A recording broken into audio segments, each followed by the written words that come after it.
because I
And I answer their questions with that. Well, and the thing is, the state level.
You ready?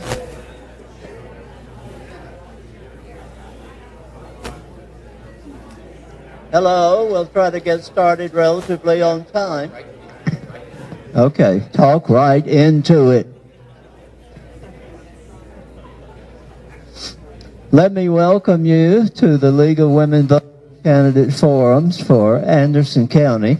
I'm Dan Robbins. I'm Director of Voter Services for the League of Women Voters.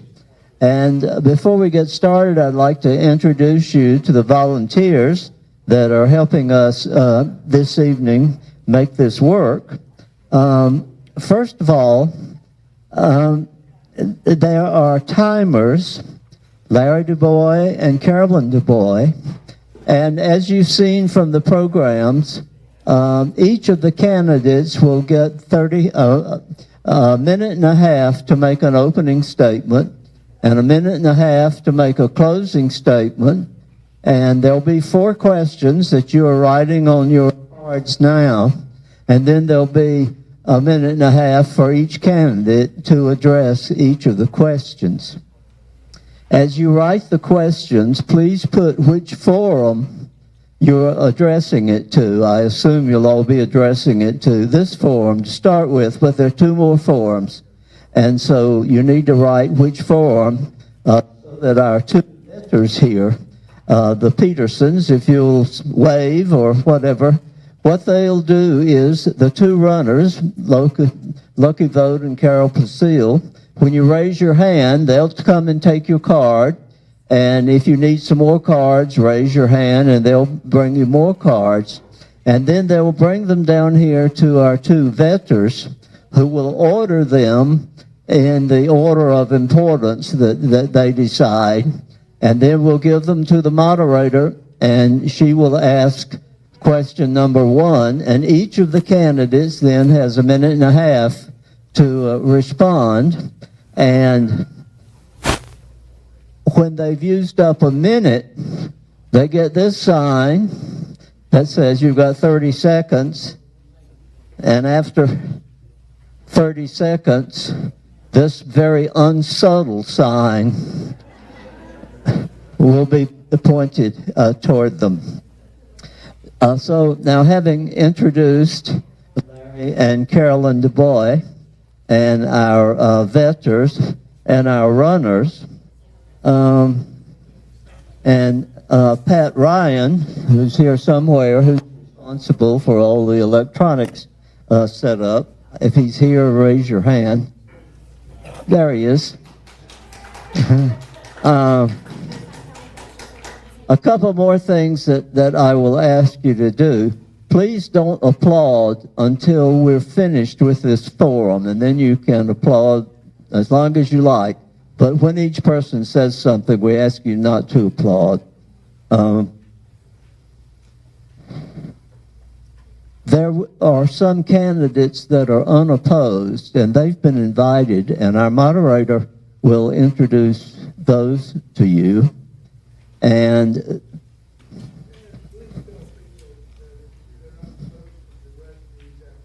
right.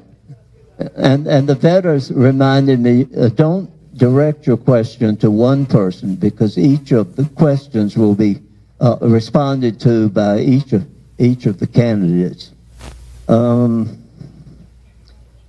And lastly, and most importantly, let me introduce you to our moderator, Marianne Reeves, who is also a member of the board of the League of Women Voters, and she's the person that puts together the lunch with the League all the time.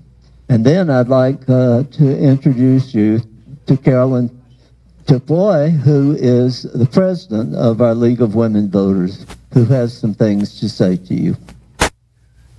Thank you, Dan. Yeah. Okay, can you hear me now? Okay. Maybe we should just use sign language. Just want to say welcome. You're so welcome tonight. We're so glad you made it.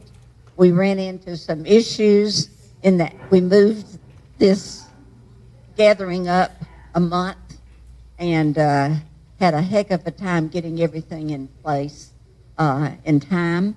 And I know some candidates even were not able to make it tonight because they had other commitments. But we appreciate your being here, and we appreciate the candidates being here. Thank you very much. Have your questions ready and feel very encouraged to ask them. Your hardest questions will be more than welcome. Thank you so much. One more thing. Candidates were told that if they could not be here, they could send a substitute, and the substitute has 2 minutes to make an opening statement, but then the substitute does not get to participate in answering the questions or having a closing statement. And now, it's Mary. Thank you. Thank you, everybody, again, from the League of Women Voters. We would like to introduce, if they are here, and thank the following candidates with no opposition. Mr. John Alley, he could not attend. Mr. Daniel Forrester, Republican, Chancellor, 7th Judicial District. And the City of Oak Ridge City Judge, Independent, James Norman. So we'll now move on to the candidates. We have put them in alphabetical order, and this is how they'll get their questions. Once again, I would like to introduce those. Ms. Ann Backus, Representative John Reagan, and Mr. Richard Scarborough. So we'll begin with the opening statement. Ms. Backus, you have 1.5 minutes. Thank you very much. I'm Ann Backus. I am the Democrat running for this State House District 33 position. I am running because I want to bring our voices to Nashville. I don't feel like we've always been listened to in the past. I'm running on public education, supporting public education. I'm anti-vouchers. I would like affordable health care for everybody, including women's reproductive rights. I would like common sense gun safety laws put in place. I don't want to take anybody's gun. I am a big supporter of unions. I support unions. They provide a living wage in the area. And finally, I support equality and equity for all, no matter race, gender, disability, age, socioeconomic, gender identity, no matter what. I want everybody to have an equal opportunity. Thank you for your time. Representative John Reagan, you will have 1.5 minutes. Good evening, everyone. Thank you for being here, and thank you to the League for sponsoring this forum.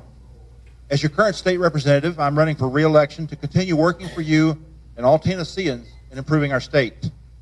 My record speaks for itself. Nonetheless, let me highlight a few of the items before us, especially beginning with education. In 2010, when I ran for office, nearly all national education ranking agencies ranked Tennessee 49th out of 50. In stark contrast, in 2022, the National Assessment of Education Progress, or NAEP, ranked Tennessee 22nd on average academic achievement. Also, in 2017, Stanford University cited Tennessee as one of the fastest improving states for education. And again, in 2020, the State Collaborative for Reforming Education, or SCORE, cited Tennessee as one of the fastest improving states in educational achievement. The credit for this improvement goes primarily to our teachers, administrators, and school boards. However, policy changes and substantial funding increases in the General Assembly that I supported also enabled this phenomenon. For example, education has been and remains the second largest appropriation in our entire state expenditures, with the 2024-2025 appropriation for our entire state expenditure totaling $8.7 billion, up from $6.51 billion the previous year. Moreover, this year Anderson County and Oak Ridge systems got an extra $50,000 and $48,850, respectively, for the Perkins Grant. Additionally, I supported the first comprehensive education funding reform in 30 years, the only student needs-based formula Tennessee has ever had. I know everybody thinks their cell phone is turned off, but it isn't. So take a look at it and make sure that it's on silence or it's off. Thanks. Thank you, Dan. Mr. Scarborough, you have 1.5 minutes for your opening statement. Thank you and welcome. Thank you for everyone coming out tonight. Great turnout, great facility, great venue. Thanks, Ann and John, for coming out tonight as well. I've had the privilege to work 35 years in public service. It's been a privilege, and I've really enjoyed doing that throughout my career. That being said, I've had many highlights. 30 years of being a police officer, 5 years now of being at the University of Tennessee's Executive Law Enforcement Innovation Center. My biggest highlight probably is my family. Molly, the kids, we built a great life, we're very blessed. That being said, everything I've tried to do in my career has been based on family, including what I want to do in my career. This is no different. It's about today, tomorrow, and the future. My focus is on kids. My focus is on great, safe communities, great schools, and terrific, high-paying jobs. How do we do that? Local law enforcement needs to be empowered to work and enforce immigration policies that the Biden administration has failed to do so. Our immigration policies today are fine and will work just fine if they're enforced. When it comes to schools, every focus needs to be on the kid first. Students come first, everything else is a second consideration. And finally, with high-paying jobs, both public and private partnerships can be fully considered. The opportunities we have with the University of Tennessee in partnerships with the Department of Energy and private companies in town need to be taken as full advantage of and a model for all to follow. Thank you for the opportunity. I look forward to hearing about your questions. Thank you, Mr. Scarborough. You may sit down.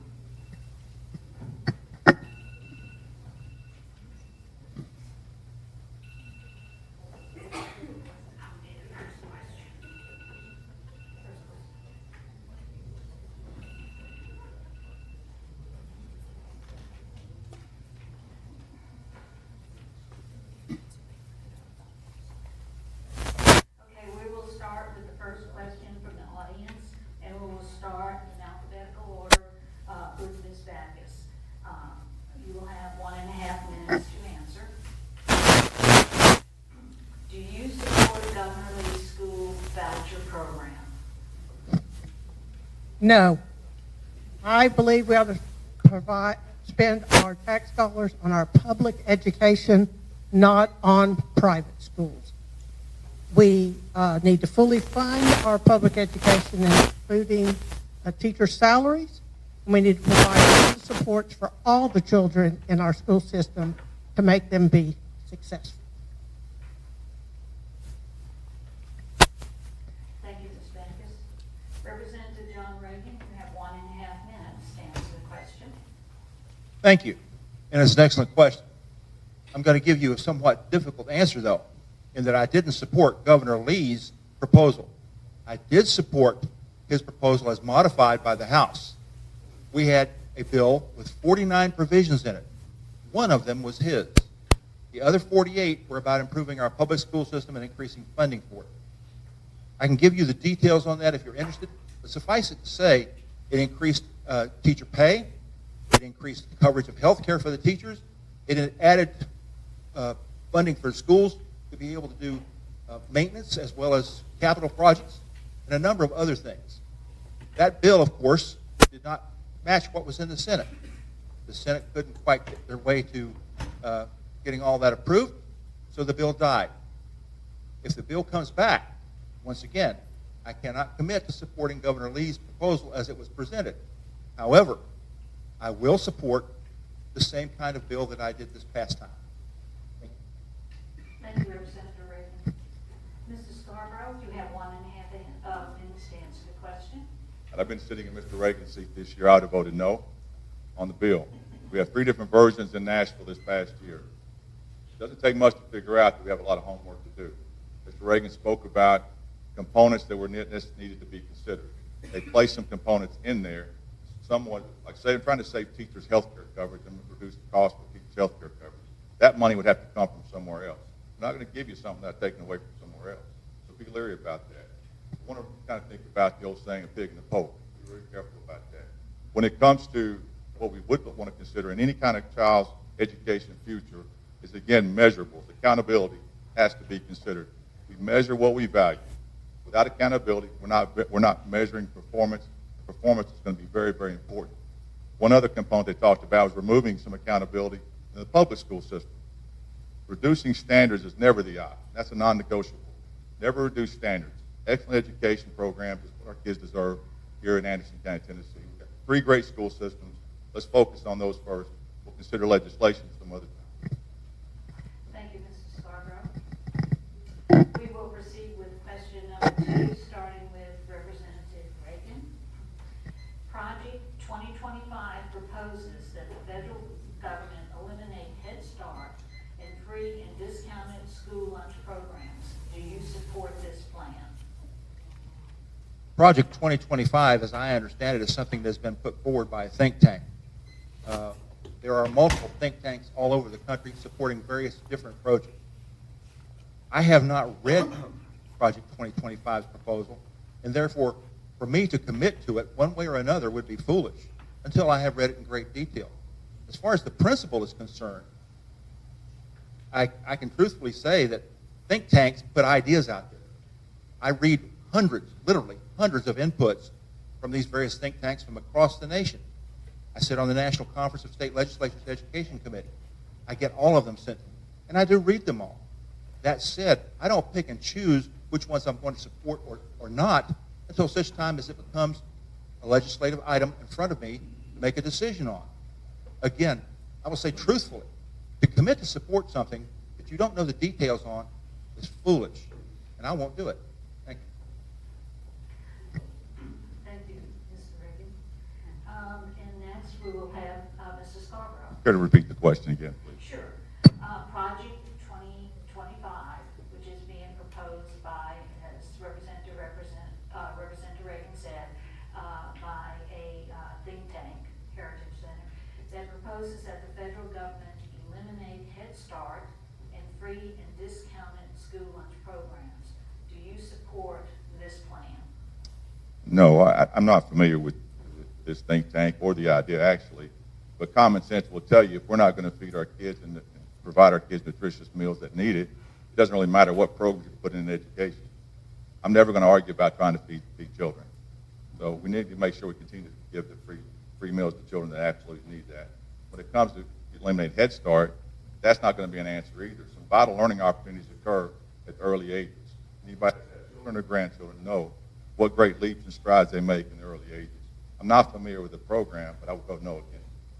Thank you very much. Ms. Backus, you have 1.5 minutes.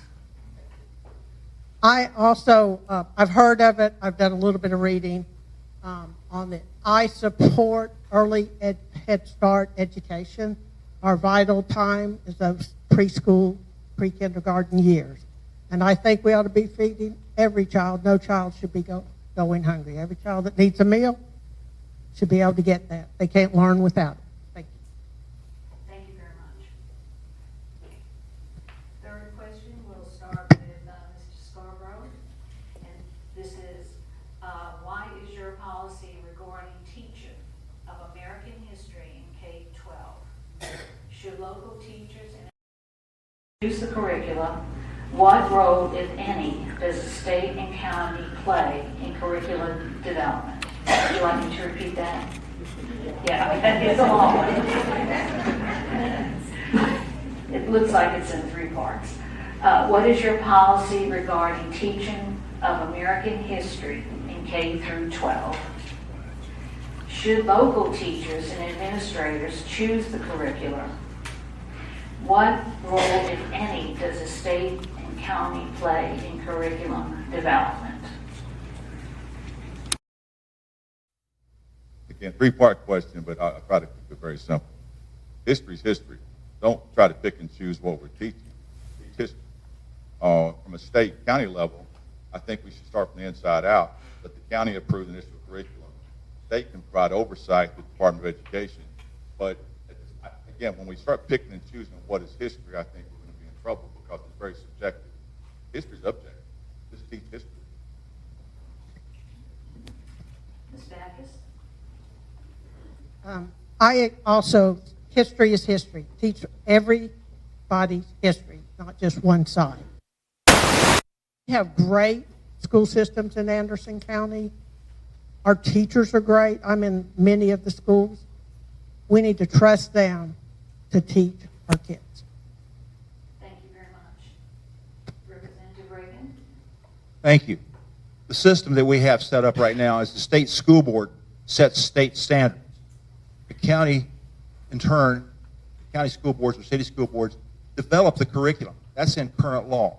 The teachers are supposed to teach what is handed to them by the school board. They are employees. And unlike a college, they are not employed to do research. So it is their responsibility to teach what the curriculum that is put before them by the school board is. Straightforward. Now, that's not to say that they cannot bring enrichment material.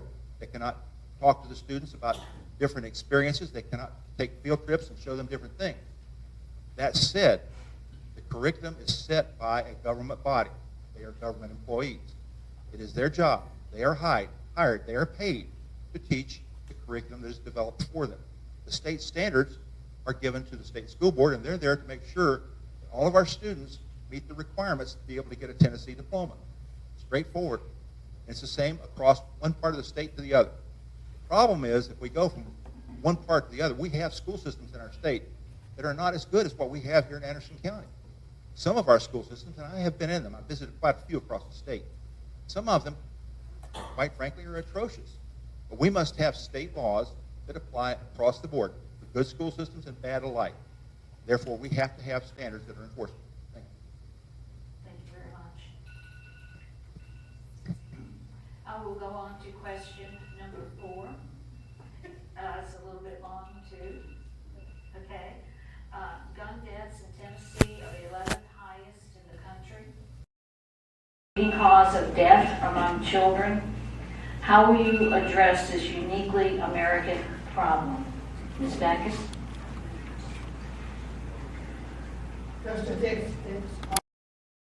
I'll start with, I don't want to take anybody's guns, but we should be able to do some common sense gun safety laws. Universal background checks. Everybody ought to have to get a background check before you buy a gun. Common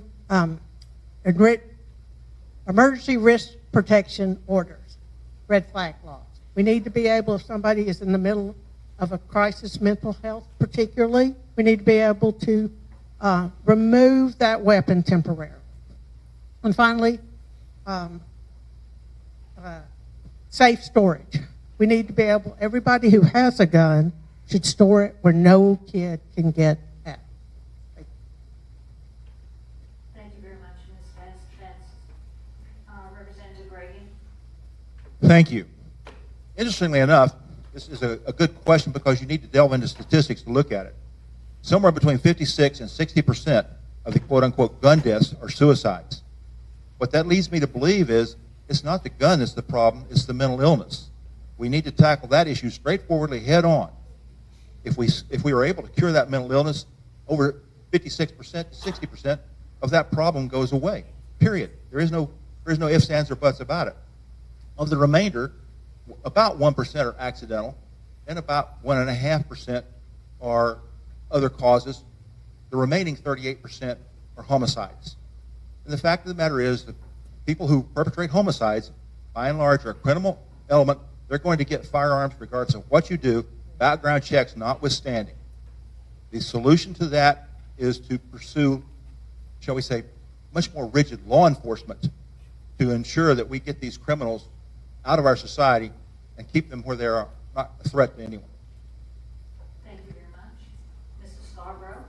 It's an interesting algorithm to come up with when it talks about gun safety and gun deaths. It's, when I say an algorithm, because it's multi-part. Okay, we have gun safety issues we need to consider. We have mental health issues we need to consider. We have law enforcement issues we need to consider. Don't hamstring law enforcement when it comes to investigating gun laws and violations of gun laws. Mental health, we removed probably a third of our mental health hospitals in the state of Tennessee several years ago. We haven't replaced them. The greatest, probably largest mental health institution for in-house mental health treatment right now is probably going to be the Anderson County Jail. That's the case all across the country. We have veterans coming back from overseas with PTSD that we actually teach a program where I work now to help law enforcement deal with those that struggle when law officers come across those struggling with PTSD issues. It's not a one strike or one stroke method to fix gun safety laws and gun safety deaths in America today. It's a multi-pronged approach. I'd like to build coalitions and partnerships to help work to reduce those gun safety deaths. Thank you very much, Mrs. Scarborough. We will start our closing statements. Each candidate will have 1.5 minutes for closing remarks, and we'll start in alphabetical order. Ms. Backus. First, thanks for the League for doing this forum so we can get our positions out to everybody. I will be on your November ballot because I'm unopposed as the Democrat, on the Democratic ballot.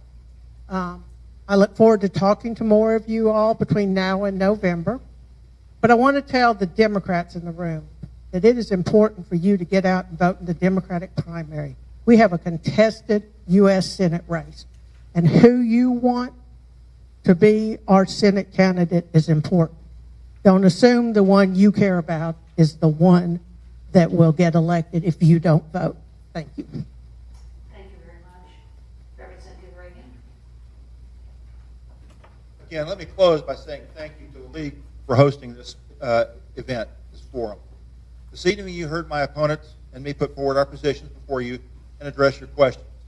However, only one of us has served on House and Joint Education Committees as well as National Organization Education Committees, while Tennessee's national ranking has increased from near the bottom into the top half. Only one of us has helped craft the first overhaul of the state's school funding formula in over 30 years. Only one of us has successfully led efforts to vacate more than 20 executive branch boards and agencies for failure to satisfy performance metrics or meet constitutional and legal requirements. Only one of us has been responsible for reviewing their rules and identifying over 1,000 for repeal. Only one of us has led the fight against Big Pharma when they lobbied for higher drug prices through the guise of regulation. Only one of us has fought the Board of Medical Examiners to keep them from illegally threatening doctors over patient prescriptions, or demonstrated the ability to force government into efficient and honest service. Only one of us has voted to increase security by adding 160 new troopers to our highway patrol and 95 new security agents to our Homeland Security, and co-sponsored a bill that funds the Tennessee National Guardsmen for deployment to the Texas border. Again, thank you all for coming. I'll be brief. My opponent, Mr. Reagan, he wants to talk only one of us does this, or one of us does that. 35 years I've been a public servant. Only one of us actually knows what it's like to get on the grassroots level and solve problems within the community you serve. Only one of us knows how to get with people, multiple agencies, put them together in task force situations and solve problems within the community. Mr. Reagan, the last 2 times as mentioned, I only have good intentions. Mr. Reagan, I try to be nice, sir, and be respectful. My only intention is to beat you to come office, sir. Now, at the same time, I will do everything I can to work with you and listen to you, continue to listen to you every single time. Before I take any action, I will listen to you every single time. I want to be your state representative. I'm asking for your vote. Thank you very much, Mr. Scarborough. Thank you to all of our candidates, and we'll move on to the next portion of the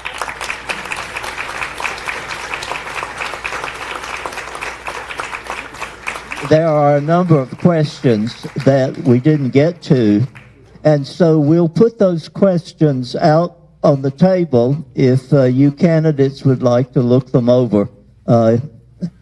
Afterwards, you're very welcome to do that to see what's on the minds of your constituents. And now we will have the second forum, the Anderson County Commission, District 6. The 2 candidates are Aaron Wells and Ebony Capshaw, and I understand Mr. Wells couldn't come and sent somebody to represent him, and therefore he will have 2 minutes rather than 1.5 minutes for an opening statement. But then representatives do not participate in the questions or the closing statement. And Ms. Capshaw, welcome to you both.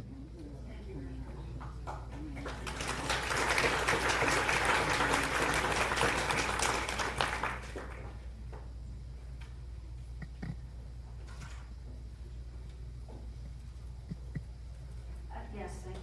Please. Yes, we're going to start in alphabetical order for the opening statement. And so, Ms. Capshaw,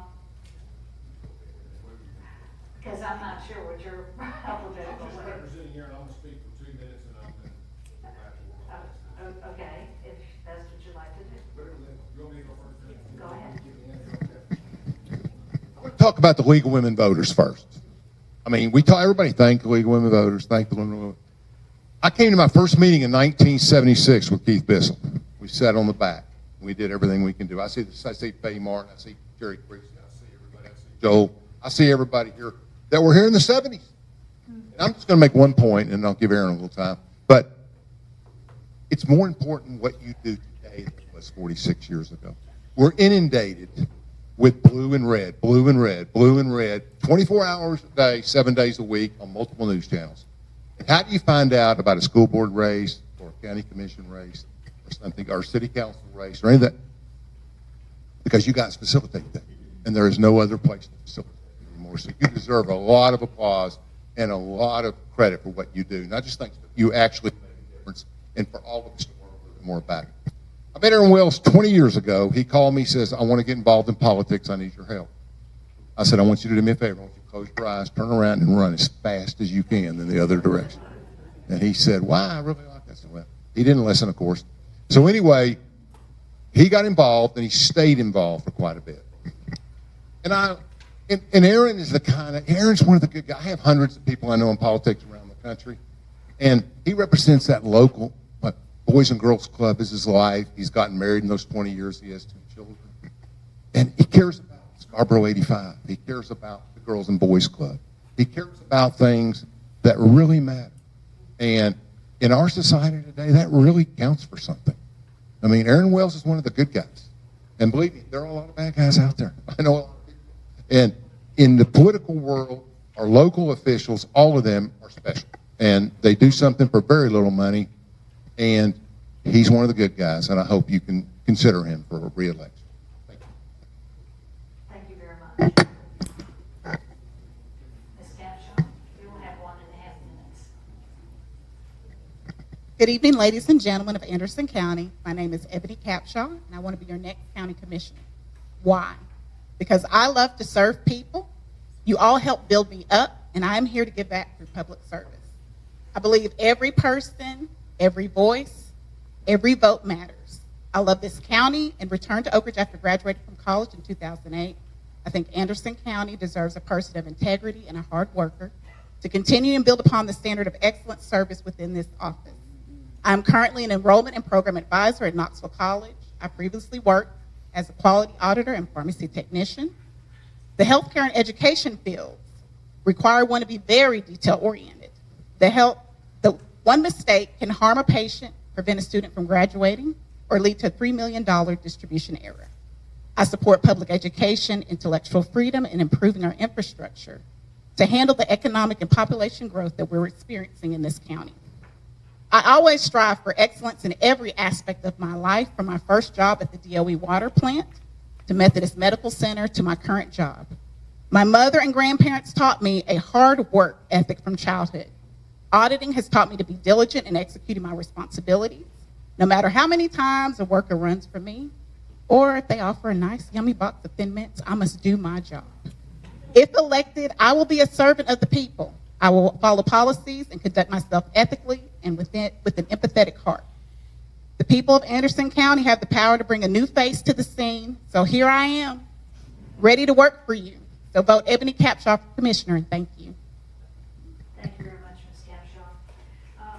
Under the rules of the forum, when we don't have a person, we do ask the remaining candidate if they would be willing to continue with the forum, and Ms. Capshaw has agreed to do so. So we will be asking her 3 questions.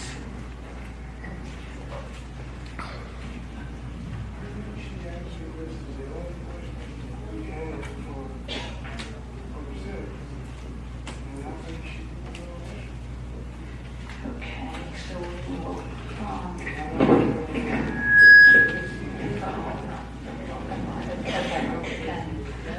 okay. Ebony, you get off easy.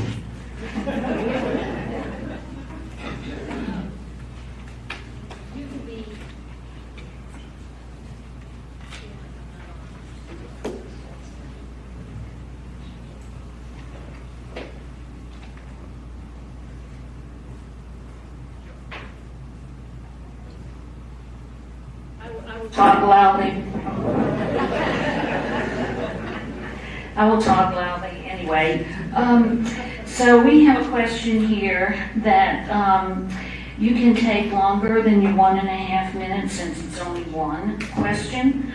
And the District 6 County Commission, how will you represent all of the people of District 6 and its rich history within Anderson County? I am a person that my door is always open. I had people from, oh, you can't, oh, sorry. Okay, sorry. Just hold it close to your mouth. Okay. I'm a person, I'm with an open door policy. I have people that reach out to me all the time before I even ran for office, because I just have that reputation of being someone who's always willing to listen and find solutions to problems. I've been doing that since I was a kid. And so when it comes to making sure that everyone's represented, I want you all to know that I am a person that you'll be able to reach. I'm a person that will utilize whatever resources that I have, but go within my network as well to make sure that everyone's voice is heard and addressed. Thank you. Would you care to have a concluding statement? Yeah, okay. 1.5 minutes. Okay, we just got one in.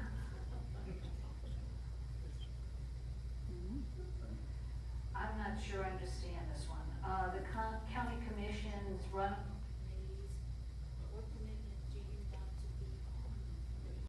Oh, what committee would I want to be on? The library board. I am an avid reader, and I believe in intellectual freedom. I do not believe in banning books.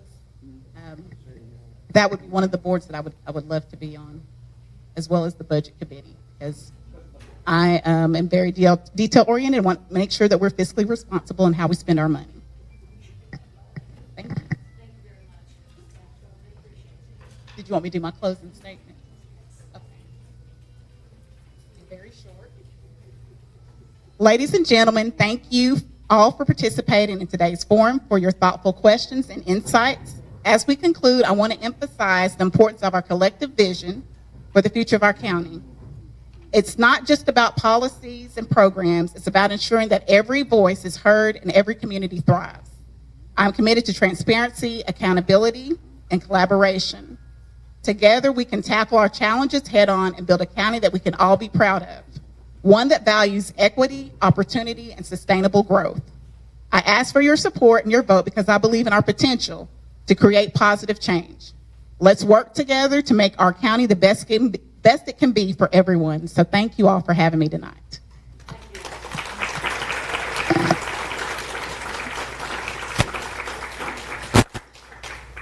Thank you, Ms. Capshaw, and thank you for representing Mr. Wells.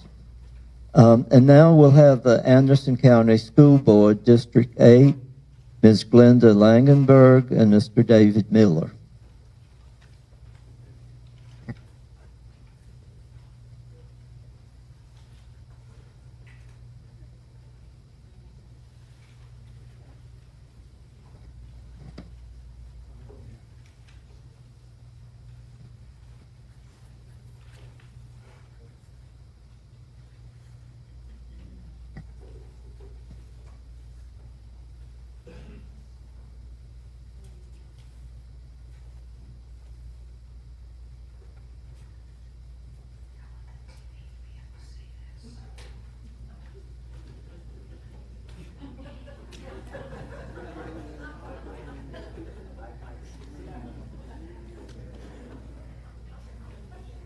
We're so delighted to have you both here today, and we should have been in alphabetical order, but you're not, but that's okay.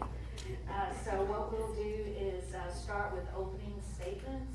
Ms. Langenberg, you have 1.5 minutes for your opening statement. Yes, you do.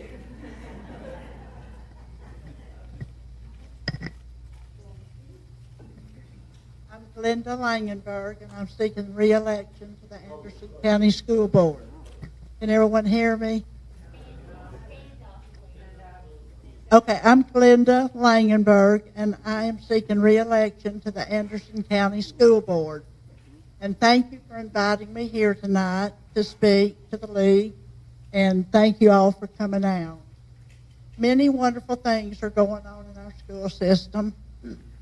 Our board has worked real hard to make our schools safe with new screen, bulletproof windows, new doors and locks, new cameras in all of our schools.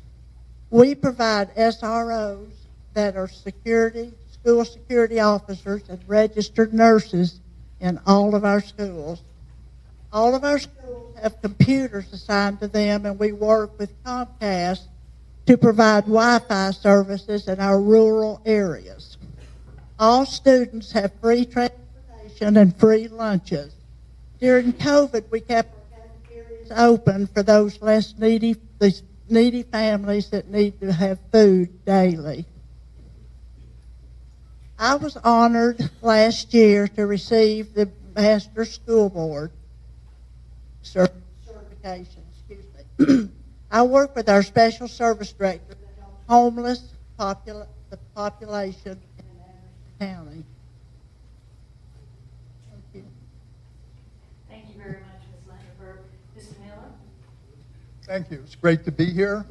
You can read about me on my literature outside. I'm a retired teacher. I taught for over 35 years.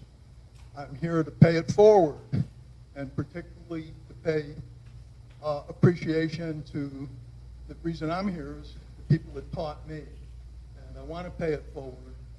Someday, maybe you could go into a bookstore and you could see a book that's called From Convicts to Kindergarten. And that's the breadth of my experience that I've had over 35 years working in education.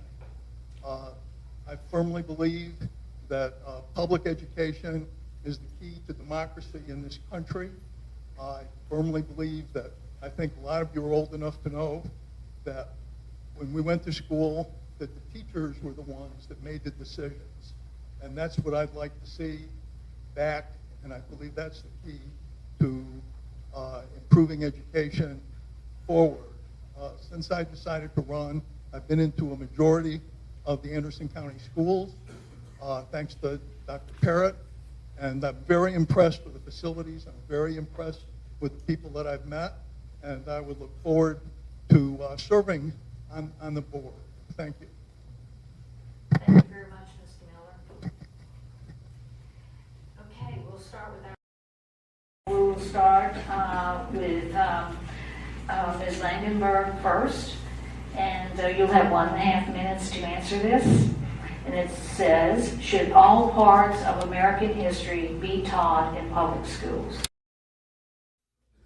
I certainly think American history should be taught in schools. I don't know what you're referring to about all parts. I'm sorry. So, I don't know what all parts are. Does the asker want to elaborate? No? Okay. Thank you very much. Ms. Miller? I'll agree with Glenda.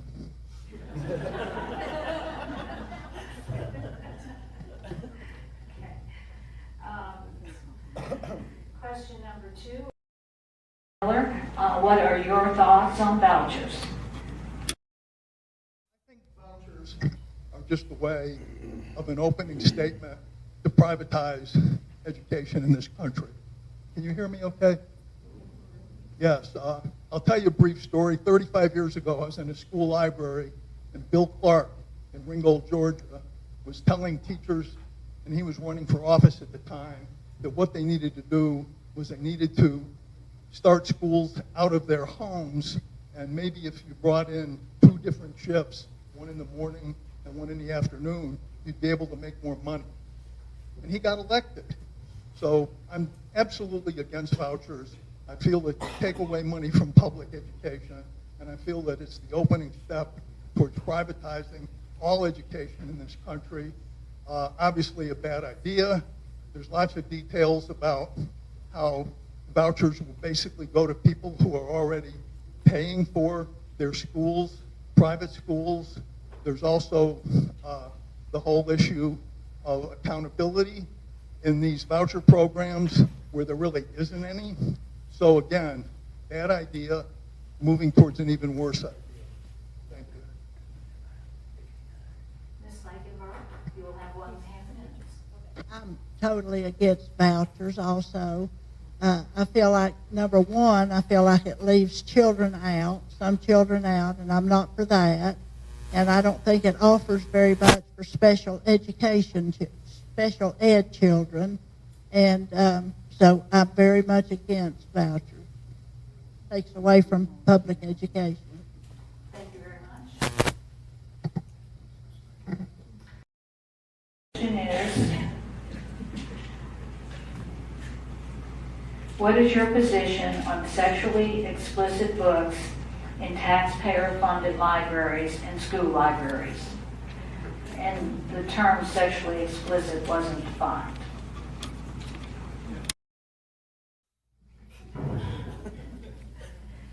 What is your position on sexually explicit books in taxpayer-funded libraries and school libraries? Yes, please. No, yes, please. I am for books that are age appropriate for all children. I don't feel like that we should have books in the library and have them out for children who are not. Yeah, I'm not sure quite what sexually explicit means, but I would be against that. But basically my position on banning books is that you have the right to have your children read the books that you want them to read. I have the right to have my children read the books that I want them to read. And I don't think I can impose my values on you, and I don't think you should impose your values on me.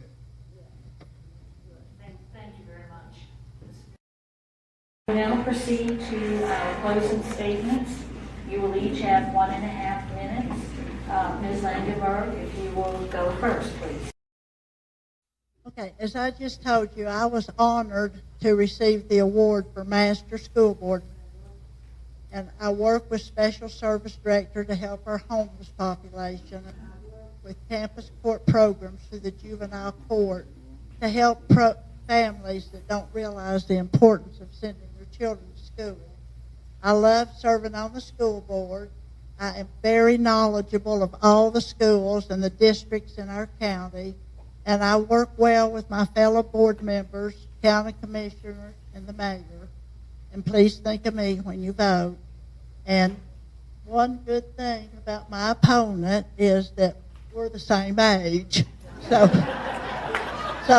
no one's going to say, well, we need some young blood in there, because you don't have it.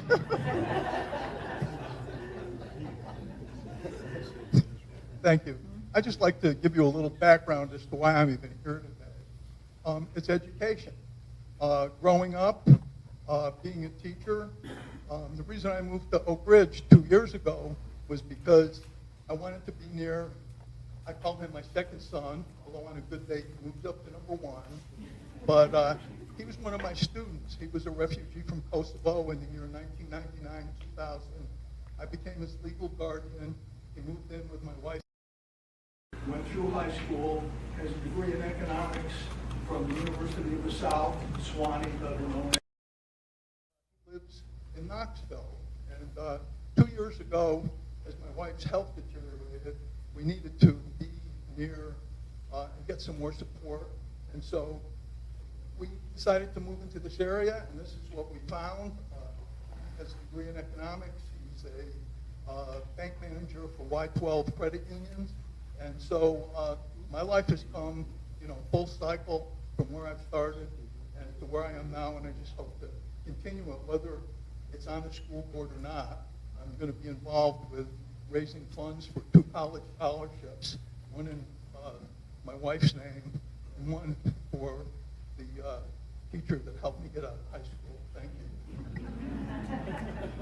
Thank you very much.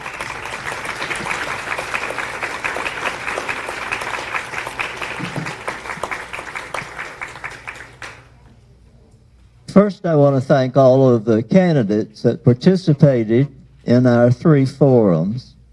When I put together the program, I guessed how long each person would talk, and I wanted to get us out of here by 9 o'clock. I'm not used to dealing with politicians or politicians-to-be who are as brief as what we heard tonight, but I'm certainly all for it. So we have plenty of time for you to meet and talk to personally the candidates out in the lobby. I want to thank, in addition to the candidates, our helpers, our 2 runners, Carol Placille and Lucky Vote, our vetters, the Petersons, Hella and Pete, and our timers, Larry and Carolyn DuBois, and most importantly, our fabulous moderator, who did a great job.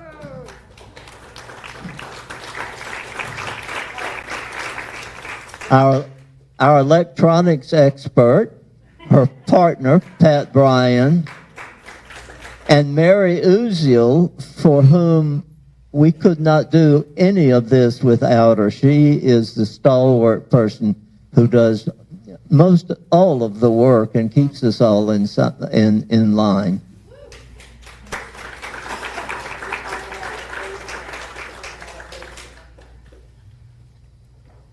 I remind you that we get a repeat performance with different candidates on Thursday evening in this room with the same format for candidates running for various offices in Anderson County. Sorry. This is Anderson County, Roane County. Thank you all again for coming, and I wish you all well.